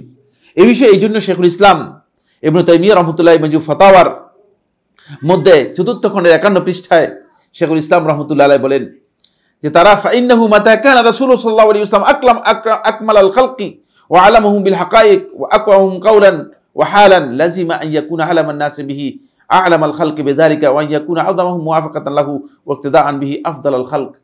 যেহেতু রাসূলুল্লাহ সাল্লাল্লাহু আলাইহি ওয়াসাল্লাম তাদের কাছে এই সৃষ্টির মধ্যে সবচেয়ে সম্মানিত, সবচেয়ে মর্যাদাপূর্ণ এবং হাকিকতের ব্যাপারে, দ্বীনের মৌলিক বিষয়গুলোর ব্যাপারে সবচেয়ে বেশি জ্ঞানী, এই কারণে রাসূল সাল্লাল্লাহু আলাইহি ওয়াসাল্লামের অবস্থাকে তারা সবচেয়ে বেশি গুরুত্ব দিয়েছেন। কেন দিয়েছেন? যাতে করে রাসূল সাল্লাল্লাহু আলাইহি ওয়াসাল্লামের সাথে তাদের কি হতে পারে, তাদের রাসূল সাল্লাল্লাহু আলাইহি ওয়াসাল্লামের সাথে মুআফাকাত হতে পারে, রাসূল সাল্লাল্লাহু আলাইহি ওয়াসাল্লামের কাজের মধ্যে, কথার মধ্যে, রাসূল সাল্লাল্লাহু আলাইহি ওয়াসাল্লামের বলনে চলনে এবং অবস্থার সাথে তাদের অবস্থার মিল হতে পারে, নিজেদেরকে মিল দিতে পারে। এখানে আপনি যদি বিষয়গুলো না জানেন, তাহলে আপনি সালাফদের মানহাজ যদি না বুঝেন, তাহলে আপনি দেখবেন যে আপনি কোনোভাবেই রাসূলুল্লাহ সাল্লাল্লাহু আলাইহি ওয়াসাল্লামের ভালোবাসার দিকটাকে আপনি অগ্রাধিকার দিতে পারবেন না, এবং রাসূলুল্লাহ সাল্লাল্লাহু আলাইহি ওয়াসাল্লামের সাথে নিজের আমলটাকে কি করতে পারবেন না, মিলাতে পারবেন না। সালাফদের মানহাজের অন্যতম আরেকটি গুরুত্বপূর্ণ বিষয় হচ্ছে, এটা হলো 5 নম্বর, সালফে সালিহিনের মানহাজের অন্যতম বিষয় হচ্ছে তারা আকীদাকে অগ্রাধিকার দিবে এবং আকীদার প্রচার প্রসার তাদের কাছে সবচেয়ে বেশি গুরুত্ব পাবে আমলের চেয়ে।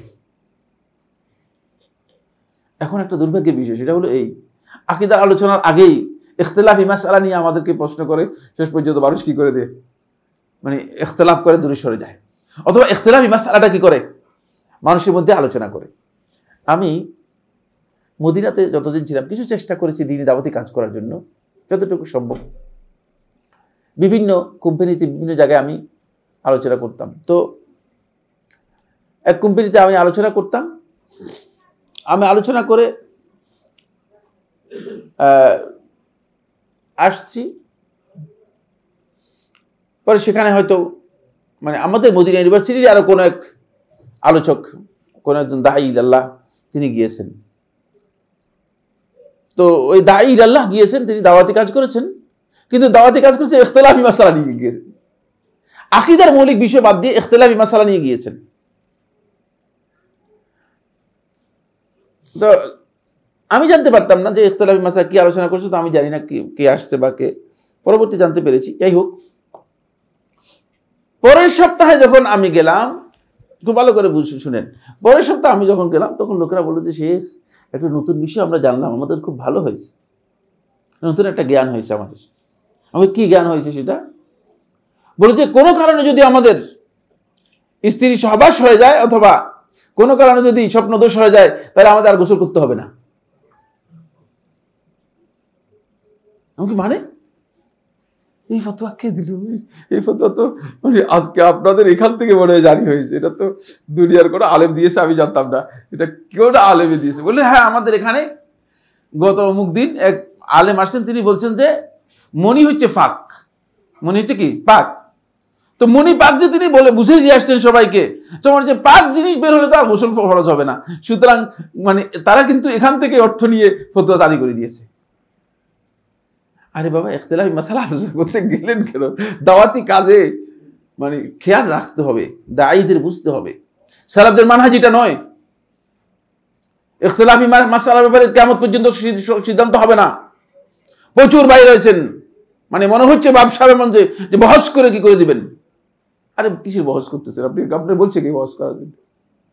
আপনি বহস করে কি করবেন? আপনি বহস করলে কি তার মানে তিনি যদি কোনো কারণে আপনার উপর জয়লাভ করে, আপনি কি তার দিন নিয়ে চলে যাবেন? তাহলে তো আপনি নিজের দিনের উপর নাই, হকের উপর নাই, ঠিক না? যিনি বহসের কথা বলছেন তিনি হকের উপর নেই। আমি যদি বলি যে বহস করেন, আসেন বহস করে, আপনি হক থেকে বাতিল হয়ে যাবেন, কারণ বহসের বিষয় নয় এটি। আমি হকের উপর আছে, আমার কাছে কোরআন সুন্নাহ দলিল আছে, আমি বহস করবো কি জন্য আপনার সাথে? আপনি যদি না, আপনার কাছে যদি কনফিউশন থাকে, আপনি জানার চেষ্টা করেন, আপনি জানার চেষ্টা করেন এই বিষয় সম্পর্কে।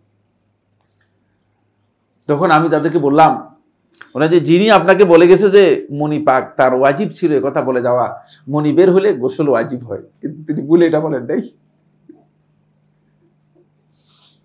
কারণ বীর্যপাত হলে, বীর্য যদি বের হয় তাহলে গোসল ওয়াজিব হবে। কিন্তু মাসালা আপনাকে মনি পাক বলে গেছেন, আর আপনারা মনে করছেন যে যেহেতু মনি পাক, এটা বের হলে আর গোসল কি, গোসল তো দরকার নেই। আপনি তো পুরো ভুল অর্থ করে নিয়েছেন। খেয়াল রাখতে হবে যে সালফে সালিহিনের মানহাজ এটা নয়। প্রথমে গিয়ে ইখতিলাফি মাসআলা নিয়ে, এমন কি অনেক ভাই আছেন তিনি প্রথম এক জায়গায় গিয়েছেন, তিনি বুঝেন না যা সেখানে তিনি সেখানে কয়েকটা ইখতিলাফি মাসআলা আলোচনা করে দিয়ে আসছেন। ইখতিলাফি মাসআলার সমাধান সরাসরি হবে না, কারণ হচ্ছে এটা আজকে ইখতিলাফ হয়েছে কিনা, এটা এই মাসআলা কি আজকে ইখতিলাফ হয়েছে? যে সমস্ত মাসআলা ইখতিলাফ হয়েছে মনে করেন 1400 বছর আগে, সেই মাসালা আপনি এসে এখন আপনি সমাধান করে দিবেন এক কথায় না। এটার জন্য প্রয়োজন হবে মানুষের নলেজকে কি করতে হবে, বৃদ্ধি করতে হবে, মানুষের জ্ঞানকে বৃদ্ধি করতে হবে, যাতে করে তারা দলিল এর মধ্যে কোনটা দুর্বল কোনটা মানে সবল এটা বুঝতে পারে, কোনটা দলিলের যোগ্য কোনটা দলিলের যোগ্য নয় সেটা বুঝতে পারে। এটা সহজ বিষয় না, এটা আলোচনা করবেন আপনি, এটা পরের মাসআলা। কিন্তু সালফে সালেহিনদের মৌলিক কাজ ছিল, যেটা মৌলিক মানহাজ যেটা, সেটা হলো তারা আকীদার উপর দাওয়াত দিতেন। এই জন্য রাসূলুল্লাহ সাল্লাল্লাহু আলাইহি ওয়াসাল্লাম যখন সাহাবায়ে কেরামদেরকে পাঠিয়েছেন, তখন রাসূলুল্লাহ সাল্লাল্লাহু আলাইহি ওয়াসাল্লাম আকীদার ব্যাপারে কি করেছেন, ওসিয়ত করেছেন। যত জায়গায় দেখবেন রাসূলুল্লাহ সাল্লাল্লাহু আলাইহি ওয়াসাল্লাম আকীদার ব্যাপারে কি করেছেন, গুরুত্ব দিয়েছেন। এরপরে 6 নম্বর হচ্ছে সালাফদের মানহাজের অন্যতম আরেকটি গুরুত্বপূর্ণ দিক হচ্ছে সালাফদের মানহাজ মূলত মধ্যম পন্থাকে গ্রহণ করে। খুব ভালো করে খেয়াল করে, এটা খুবই গুরুত্বপূর্ণ বিষয়। ওয়াকাযালিকা জাআলনাকুম উম্মাতান ওয়াসাতা, আল্লাহ সুবহানাহু ওয়া তাআলা বলতেছেন যে ওয়াকাযালিকা জাআলনাকুম উম্মাতান ওয়াসাতা, আর অনুরূপভাবে আমি তোমাদেরকে পরিণত করেছি উম্মাতান ওয়াসাতা, ওয়াসাত মধ্যমপন্থী উম্মাহ। এখন মধ্যমপন্থীর মধ্যে একটা বড় ধরনের বিপদ লেগে গিয়েছে। মধ্যমপন্থা কাকে বলে সেটা অনেকে জানে না। আগে এই মধ্যমপন্থার মানে বিষয়টা আমি আপনাদেরকে বলার চেষ্টা করি। প্রথম কথা হচ্ছে উম্মাতান ওয়াসাতা, ওয়াসাত এর ব্যাখ্যার মধ্যে ইমাম বুখারী রাহিমাহুল্লাহ তাআলা তার কিতাবুত তাফসীরের মধ্যে বর্ণনা করেন, আবু সাঈদ খুদরী রাদিয়াল্লাহু তাআলা থেকে তিনি বলেন, রাসূলুল্লাহ সাল্লাল্লাহু আলাইহি ওয়াসাল্লাম বলেছেন, আল ওয়াসাতু হুয়াল আদলু। ওয়াসাত বলতে বোঝানো হয়েছে আল আদল, ইনসাফকে, ন্যায়কে। এই জন্য ওয়াসাতের ভিত্তি হচ্ছে ন্যায়, আদল। যদি আদল না থাকে তাহলে সেখানে ওয়াসাত থাকবেই না, সেখানে মধ্যম পন্থা কিছু নেই। যেখানে জুলম আছে সেখানে ওয়াসাত নেই। খুব ভালো করে খেয়াল করুন। ওয়াসাতের ভিত্তি হচ্ছে কি? ভিত্তি হচ্ছে এটা আদল থাকতে হবে, অবশ্যই আদলের উপর হতে হবে, জাস্টিস ইনসাফের উপর হতে হবে, ইনসাফ থাকতে হবে, ইনসাফের উপর ভিত্তি করে আদল হয়।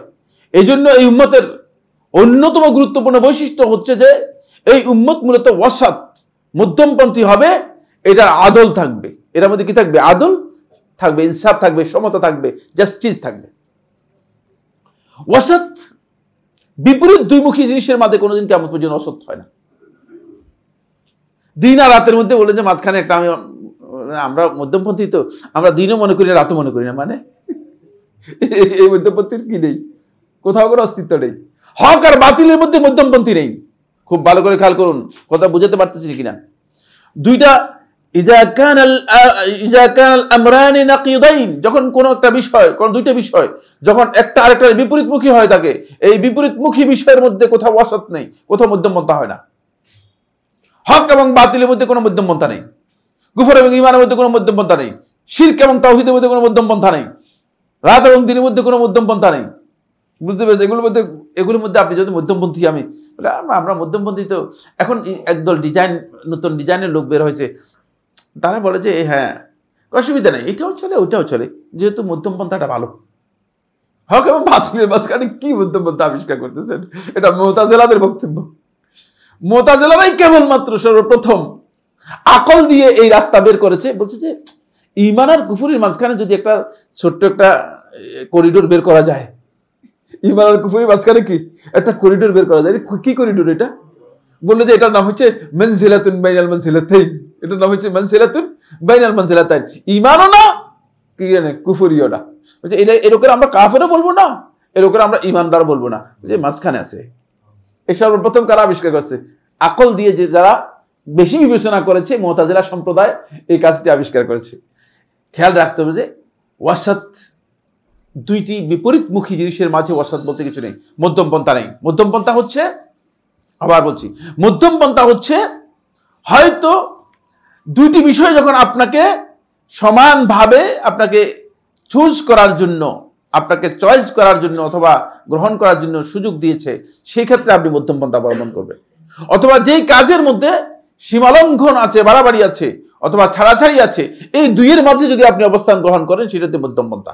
এবার আসুন, এই মধ্যমপন্থাকে রাসূল সাল্লাল্লাহু আলাইহি ওয়াসাল্লাম কিভাবে আমাদেরকে করেছেন, কোন দিক থেকে এই মধ্যমপন্থাটা এসেছে। আসুন, এই মধ্যমপন্থার কাজ হচ্ছে রাসূলুল্লাহ সাল্লাল্লাহু আলাইহি ওয়াসাল্লাম এবং কোরআনের অন্য আয়াতের মধ্যে আল্লাহ তাআলা বলে দিয়েছেন। এটার কাজ হচ্ছে এই যে মধ্যম পন্থাটা হচ্ছে যার মধ্যে মানুষের জন্য কল্যাণ আছে, সেটা হচ্ছে মধ্যম পন্থা। যেখানে মানুষের জন্য কল্যাণ নেই সেটা মধ্যম পন্থা হয় না। ফলে কল্যাণের কাজ যেগুলো আছে আল ওয়াসাতিয়া, মধ্যম পন্থার আরেক পরিচয় হচ্ছে খায়রিয়া। এই জন্য আল্লাহ তাআলা বলেছেন কুনতুম খায়রা উম্মাতিন উখরিজাত লিন-নাস। এই উম্মতকে আল্লাহ তাআলা ওই আয়াতের মধ্যে বলেছেন উম্মতে ওয়াসাত করেছেন, আবার এই আয়াতের মধ্যে বলেছেন কুনতুম খায়রা উম্মাতিন, তোমাদেরকে খায়রা উম্মত, উত্তম জাতিতে তোমাদেরকে পরিণত করা হয়েছে, ভালো উম্মত করা হয়েছে। কেন উত্তম জাতি করা হয়েছে? যেহেতু তাদের মধ্যে কল্যাণ আছে। এজন্য মধ্যম পন্থার, যদি কেউ মধ্যম পন্থার ব্যাপারে জাস্টিসের অনুসরণ করে তাহলে সে মানুষের কল্যাণের জন্য যে কাজ আছে সেই কাজগুলো করবে। আর এটার পদ্ধতি কি? পদ্ধতি রাসূলুল্লাহ সাল্লাল্লাহু আলাইহি ওয়াসাল্লাম শিখেছেন। উম্মুল মুমিনিন আয়েশা রাদিয়াল্লাহু তাআলা বলেন, তিনি বলেন মা খুয়্যিরা রাসূলুল্লাহ সাল্লাল্লাহু আলাইহি ওয়াসাল্লাম বাইনা আমরাইন ইল্লা ইখতারা আইসারাহুমা। রাসূলুল্লাহ সাল্লাল্লাহু আলাইহি ওয়াসাল্লামকে যখনই কোনো দুইটি বিষয়ের ব্যাপারে ইখতিয়ার দেওয়া হতো, বলতে যে এটা করবেন না এটা করবেন, তখন রাসূলুল্লাহ সাল্লাল্লাহু আলাইহি ওয়াসাল্লাম ইখতারা আইসারাহুমা, যেটা সহজ সেটা গ্রহণ করতেন। সুবহানাল্লাহ। এটা নিজের জন্য নয়, উম্মতের জন্য। যখন উম্মতের জন্য রাসূল সাল্লাল্লাহু আলাইহি ওয়াসাল্লামকে ইখতিয়ার দিতেন, রাসূলুল্লাহ সাল্লাল্লাহু আলাইহি ওয়াসাল্লাম নিজের জন্য যেটা ইখতিয়ার করেছেন সেটা ভিন্ন, কিন্তু উম্মতের জন্য আল্লাহ নবী সাল্লাল্লাহু আলাইহি ওয়াসাল্লাম ইখতিয়ার করেছেন যেটা সহজ সেটা। এই সহজটা হচ্ছে মূলত মধ্যম পন্থা। এই কারণেই ইসলামের আরেকটি পরিচয় হচ্ছে আদ-দীনু ইউসরুন, ইসলাম হচ্ছে সহজ। ইসলাম হচ্ছে সহজ। এই মধ্যম পন্থার মধ্যে আসুন, শেখুল ইসলাম ইবনে তাইমিয়া রাহমাতুল্লাহি আলাইহি মাজমু ফাতাওয়ার মধ্যে এই বিষয়ে বিস্তারিত আলোচনা করেছেন শেখুল ইসলাম রাহমাতুল্লাহি আলাইহি।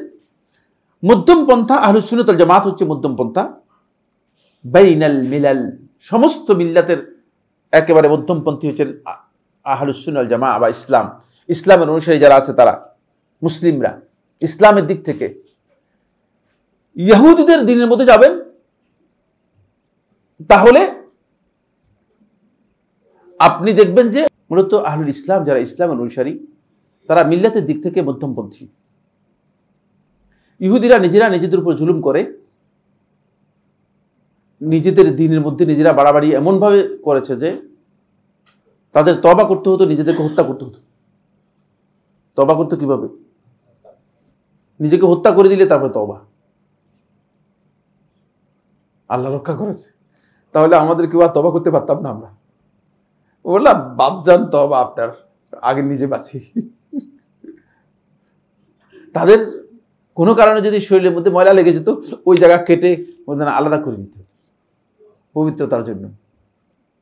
কঠিন করতে করতে তারা এত কঠিন করেছে দিনটাকে। ফাবিজুল মিনাল্লাযিনা হাদু, কোরআনে একবারে স্পষ্ট আছে। ইহুদিদের নিজেদের জুলুমের কারণে আল্লাহ তাআলা কি করেছেন? তাদের উপর কঠিন করে দিয়েছেন। তারা নিজেদের উপর নিজেরা কঠিন করে নিয়েছে। আল্লাহ তাআলা আল্লাহর দ্বীনের মধ্যে এগুলো কঠিন করেন নাই মূলত। আবার খ্রিস্টানদের পুরো উল্টা। যদি আপনি দুইটা থাপ্পড় দেন, প্রতিশোধ নিতে পারবে না। ভালো করছেন, ভালো করছেন, আমার দুইটা থাপ্পড় দিচ্ছেন, আর একটা দিলেও দিতেন।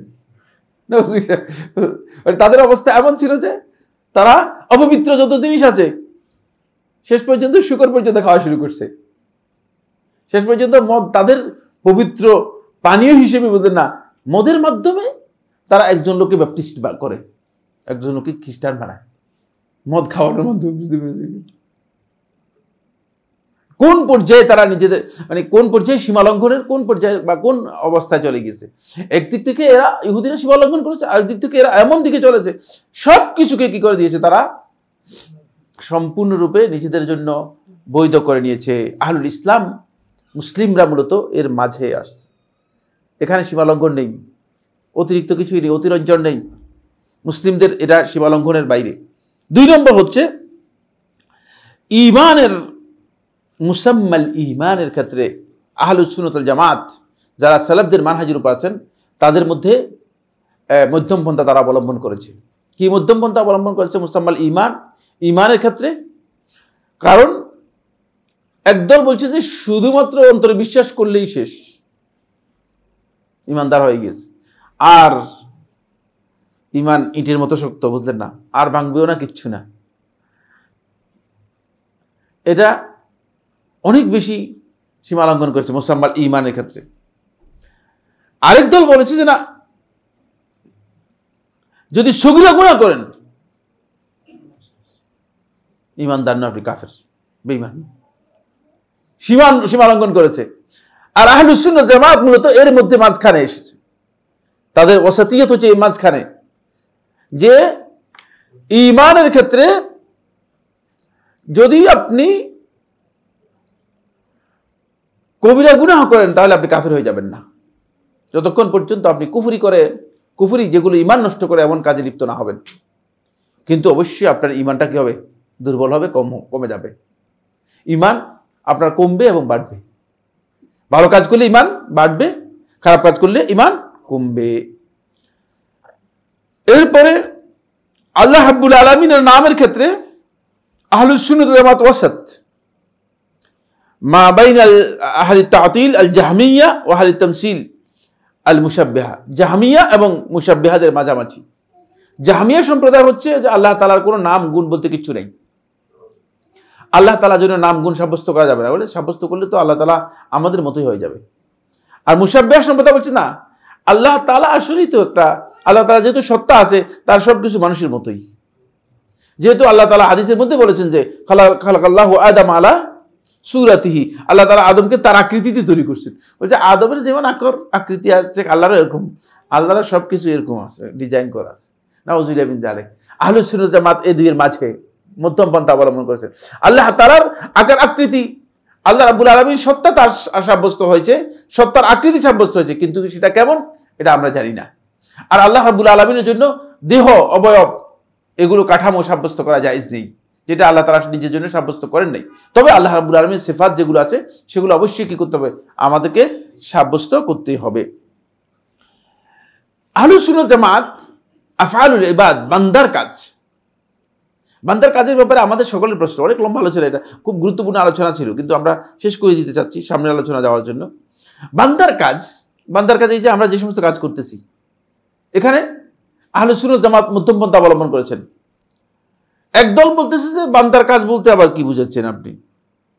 বান্দা আবার কাজ আল্লাহ তাআলা ডিজাইন করে দিয়েছেন, এটা বান্দা শুধুমাত্র কি করতেছে?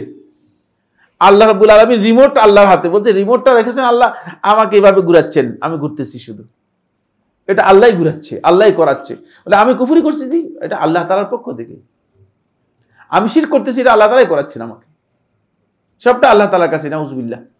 এরা হচ্ছে জাবরিয়া সম্প্রদায়। আর কাদরিয়া সম্প্রদায় বলতেছে না,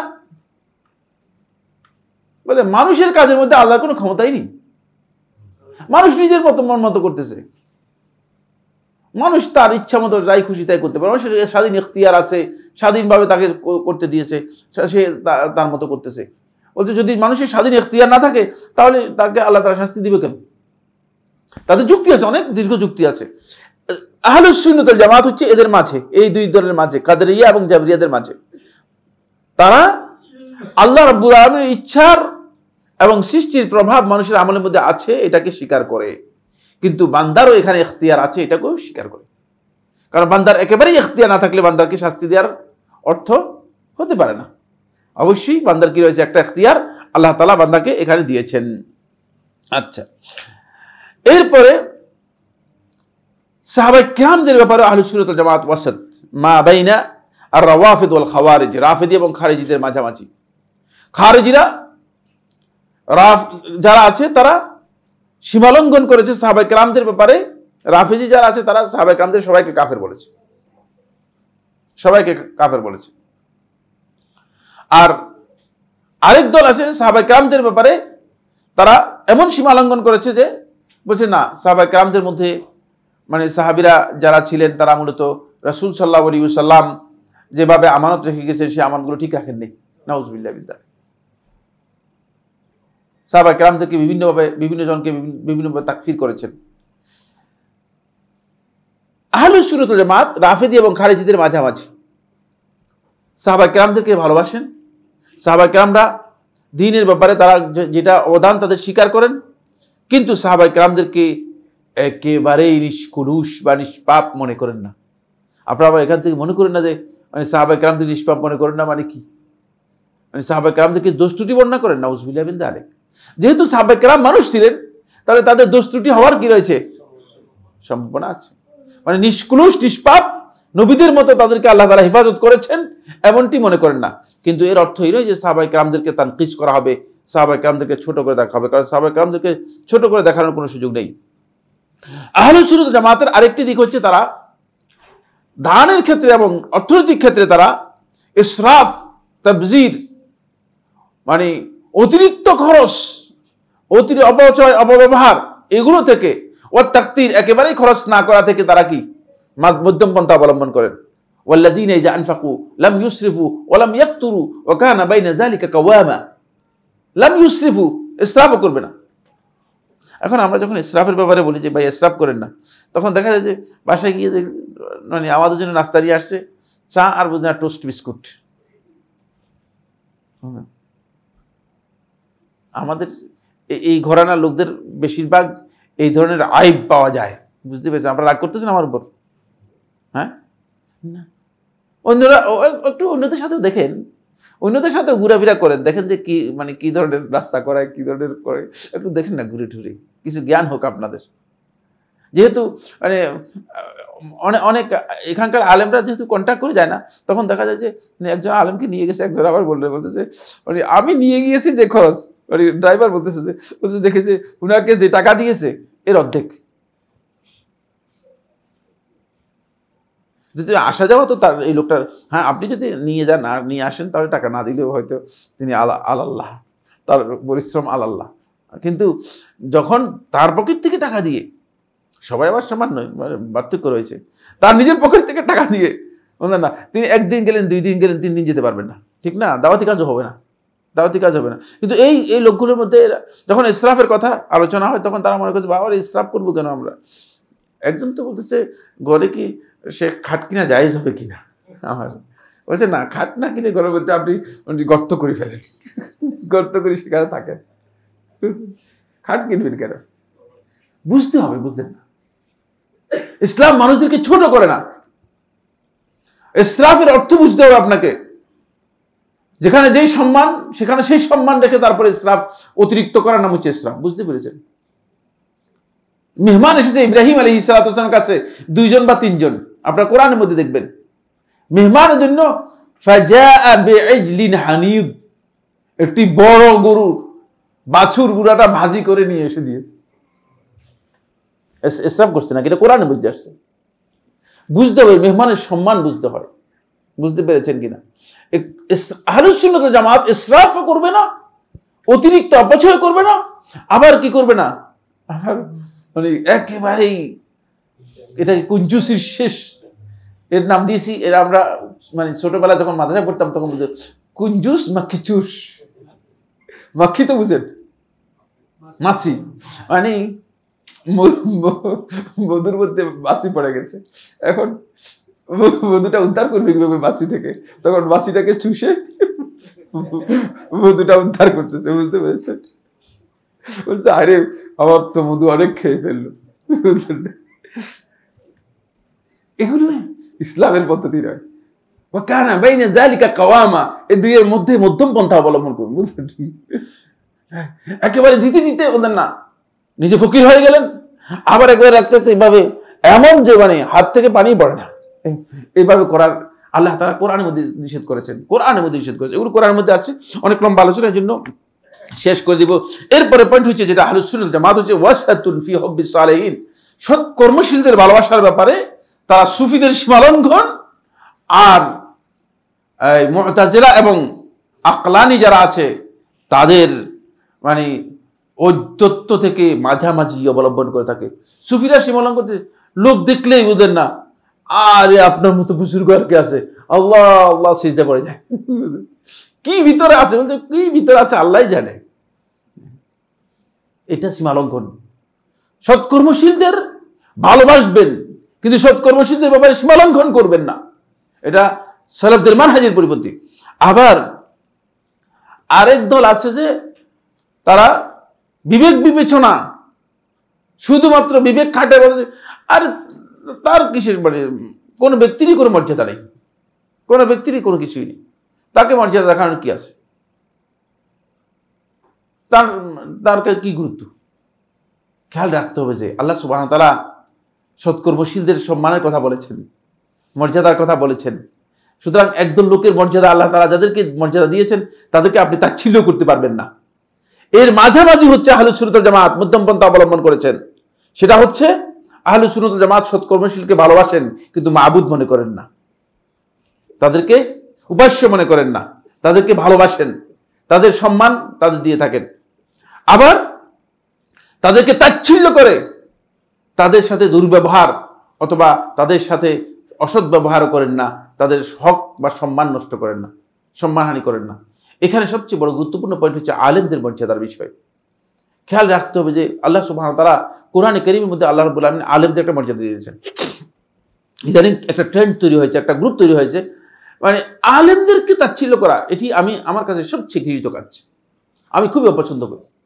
আমি যেই ঘরানার লোক হোক না কেন, যদি আলেম হয় তাকে আমি সম্মান করতে রাজি, কিন্তু তার ভুলের জন্য আমার কাছে তার কাছে ভুল থাকবে। কিন্তু যেহেতু আলেম ইলম চর্চা করে, মানুষদেরকে তাচ্ছিল্য করবেন না। এবং আমাদের যে সমস্ত বন্ধুগণ বিশেষ করে ফেসবুকে তারপরে সোশ্যাল মিডিয়াতে আলেমদেরকে একেবারে তাচ্ছিল্য করে কথা লেখেন, এটা আমি মনে করি যে এই কাজটি শুদ্ধ নয়, এই কাজটি অবাঞ্ছিত। আমি নিজে আলেম নই, আলেম হতে পারিনি, কিন্তু আমি আলেমদের এত মর্যাদা দেওয়ার মনে করি যে এত মর্যাদা দেওয়া উচিত যে তাদের ইলমের কারণে আল্লাহ রাব্বুল আলামিন কোরআনের মধ্যে তাদের একটা শ্রেষ্ঠত্বের কথা উল্লেখ করেছেন এবং আল্লাহ তাআলার ভয়ের ব্যাপারে আল্লাহ তাআলা তাদের কথা উল্লেখ করেছেন। সুতরাং আলেমদের আমরা সম্মান করব, কিন্তু তাদের ভুলকে আমরা ওদের না কোনোভাবেই এর জন্য কি বের করব না, শুদ্ধতা দিব না, সাপোর্ট দিব না। এটা হচ্ছে মূলত আহলুস সুন্নাত ওয়াল জামাতের মধ্যম পন্থা সম্পর্কে আজকের আলোচ্য বিষয়। আল্লাহ সুবহানাহু ওয়া তাআলা আমাদের সবাইকে যেভাবে মধ্যমপন্থী হওয়ার জন্য আল্লাহ তাআলা বলেছেন, যেভাবে আল্লাহ তাআলা উম্মতকে মধ্যমপন্থী করেছেন, আমাদেরকে সেভাবে মধ্যমপন্থী হওয়ার তৌফিক দান করুন। হাযা সুবহানাকাল্লাহুম্মা ওয়া বিহামদিকা আশহাদু আল্লা ইলাহা ইল্লা আনতা আস্তাগফিরুকা ওয়া আতুবু ইলাইক। আসসালামু আলাইকুম ওয়া রাহমাতুল্লাহি ওয়া বারাকাতুহু।